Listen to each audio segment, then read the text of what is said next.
Halo Sobat Easy Stock, ini ada perusahaan yang mau IPO lagi. Eh, Kodenya IOTF, ini bisa diakses di sini nih di ipo.co.id, sorry, di ipo.co.id. Ada perusahaan sumber energi makmur, Sinergi Makmur, IOTF, sektornya teknologi, book buildingnya tanggal 14 sampai 19 September, dan harganya 100 sampai 120 perak. Lebih detail di sini, dia teknologi subsektornya Electronic Equipment dan Instrument. Dia GPS tracking nih, distributor dan instalasi perangkat GPS untuk otomotif, ya untuk mobil nih. Bisa dilihat ininya, bisa dilihat lebih detail. Di sini kliennya itu bisa transportation komersial, bisa telco, oil and gas, otomotif, pemerintahan, dan lain. Anda bisa pelajari di sini. Jadi tujuan kita di sini ingin melihat apakah saham ini 100 perak yang ditawarkan itu harganya murah atau mahal atau wajar. Nah, kita akan menghitung dengan metodenya Benjamin Graham.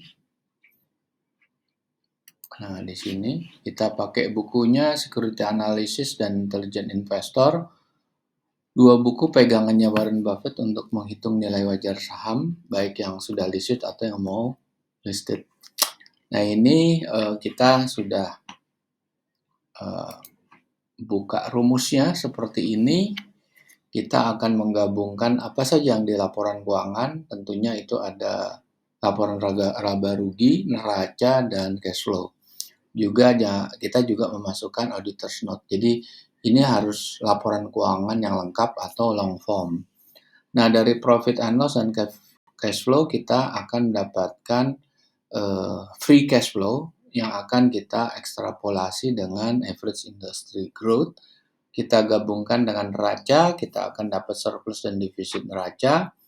Kita terapkan atau kita ekstrapolasi dengan diskon faktornya government bond yield, dan kita proyeksi selama 10 tahun, kita terapkan margin of safety, dan kita akan memperoleh nilai wajar tertinggi dan terendah. Nah, inilah kita akan bongkar rasio keuangan. Prospektus keuangan. Nah, kalau kita mau cari tadi ini ya, berapa government bond, ini ada di sini, di penilai harga efek, yang 10 tahun ya. Ini berubah setiap hari, ini sangat berpengaruh dari valuasinya. Tapi memang penurunannya tidak ekstrim ya, sedikit-sedikit, kecuali ada suatu gejolak krisis yang menimpa suatu negara, itu bisa terjadi lonjakan, baik naik atau turun. Tapi kalau dia krisis pasti dia naik. Oke, kita mulai dengan prospektus. Pertama kita cari adalah outstanding share-nya berapa. Sebelum saham itu dilepas ke publik, ini kepemilikannya ada 3 orang, Alamsyah, Darren Suciono, Gracia, itu total 4,18 miliar dengan nilai nominalnya 41,8 miliar rupiah. Saham yang di portfolio masih ada 102 atau 12,5 miliar lembar. Nah, kita lihat bahwa yang dijual ke publik itu 1,1 miliar lembar atau ekivalennya 21%, sehingga total saham yang beredar adalah 5,2 miliar. Nah, kemudian kita harus lihat laporan keuangan auditnya. Nah, kita fokus di aktiva lancar, hanya fokus di dua ini, yaitu jumlah aktiva lancar. Tapi aktiva lancar itu kita cari net value-nya. Untuk mencari net value, kita akan keluarkan akun-akun yang tidak berkontribusi kepada cash flow, karena ini hanya catatan akuntansi, yaitu uang muka, pajak dibayar di muka, dan biaya dibayar di muka. Itu harus kita keluarkan dan kita bandingkan dengan hutang jangka pendek dan jangka panjang. Eh, kita nggak lihat ekuitasnya. Dan kita akan menghitung 2 periode saja, yaitu 2022 dan 2023. Nah, sebetulnya Anda bisa lihat sih 2021, 2020 nih ada semuanya. Nah, di dalam profit and loss kita fokusnya di laba tahun berjalan. Kalau kita lihat labanya di sini memang cukup fluktuatif. 2020 itu 1,2 naik 2 kali lipat. 2021, 2022 nya turun lagi, dan 2023 ini kan baru 3 bulan pertama. Dan ini kita hitungnya akan disetahunkan. Oke, dari sini kita harus lihat komponen-komponen yang tidak berkontribusi kepada cash flow, yaitu ada 2 nih. Pemulihan penurunan nilai piutang dan laba selisih kurs. Laba selisih kurs sebetulnya cuma catatan akuntansi, real cash-nya sebetulnya belum terrealisasi. Ini kan baru laba dan rugi di atas kertas. Ini harus kita keluarkan dari komponen-komponen perhitungan dengan metodenya Benjamin Graham. Kemudian pemulihan penurunan. Ini kan pemulihan berarti pembalikan ya. Ini harus kita keluarkan. Kalau dia plus harus kita minuskan. Oke, terus kita lihat ada nggak dia bayar dividen?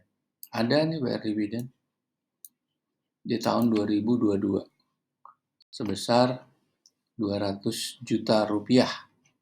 Oke, terus kita lihat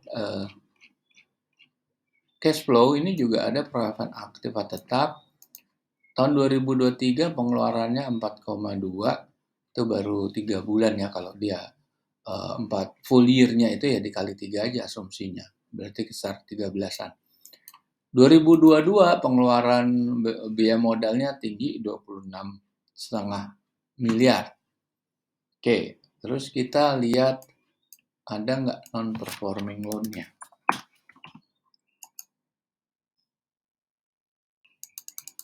Nah, ternyata ada nih non-performing loan-nya lebih dari 90 hari. Hanya cuma di Desember 2022. 92 juta. Oke. Kemudian piutang lain-lain nggak ada. Kita lihat daftar aktiva tetap. Sama kan tadi sama di daftar cash flow. Cuma di sini ada penyusutannya. Nah, ini juga sama. Kita lihat ada penyusutannya 250. Nah, ini jauh lebih besar ya. Sama segitu. Ini kan baru periode 3 bulan. Oke, kemudian kita cari breakdown daripada P&L-nya. Kita lihat. Nah, penjualannya ada nih, amortisasi. Ini kita lihat, kalau memang ini ada tambahan, kita tambahkan. Terus isi penyusutan dan ada amortisasi, berarti yang tadi hanya amortisasi aja. Oke, setelah itu kita masukkan angka-angka ini ke dalam Excel. Excelnya di sini, sorry. Nah, di sini masuk. Nah, lantas kita masukkan ke dalam formulasi nilai wajarnya. Kita lihat di tahun 2022 full year-nya berapa. Ternyata negatif. Berarti 100 perak pun mahal. Kenapa? Kita lihat free cash flow-nya aja negatif. Dan kalau kita lihat adjusted current asset-nya 11,5, dia tidak bisa nutup nih, terlalu tinggi nih, 44 miliar. Ini aja defisit daripada working capital ya, defisit working capital. Free cash flow-nya pun defisit karena di sini nih capital expenditure-nya terlalu besar. Di sini labanya cuma 1,4, dia punya depresiasi kecil, tapi belanja modalnya di sinilah. Teknologi kan suatu bisnis yang padat modal, sehingga dia harus keep up sama teknologi baru, harus update sama teknologi yang terkini. Makanya perusahaan-perusahaan ini selalu mengkonsumsi barang modal yang besar. Nah, ini kalau kita lihat price earning ratio-nya udah nggak masuk akal nih 350. Price to book value-nya juga 240, terlalu mahal nih. Terus kita lihat yang kuartal terakhir, kita setahun kan, sama aja. Kalau kita lihat price earning ratio mahal, price to book value-nya juga 10. Sedangkan yang bagus itu ya 1 sampai 2 lah. Tapi kalau barang murah itu di bawah 1. Nah, dengan IPO price sekian. Nah, ini kalau kita lihat free cash flow-nya juga negatif. Free cash flow negatif. Ini sebetulnya CL nih. Ada malahan lebih ini lagi ya. Nah, ini ada negatif. Oke, jadi di sini harganya memang kemahalan ya. Nah, begini para pemirsa, jadi saham yang mau IPO ini, siapa? Perusahaan Fox Logger, sumber sinergi makmur, harga 100 pun kemahalan. Oke, kita jumpa lagi di lain kesempatan.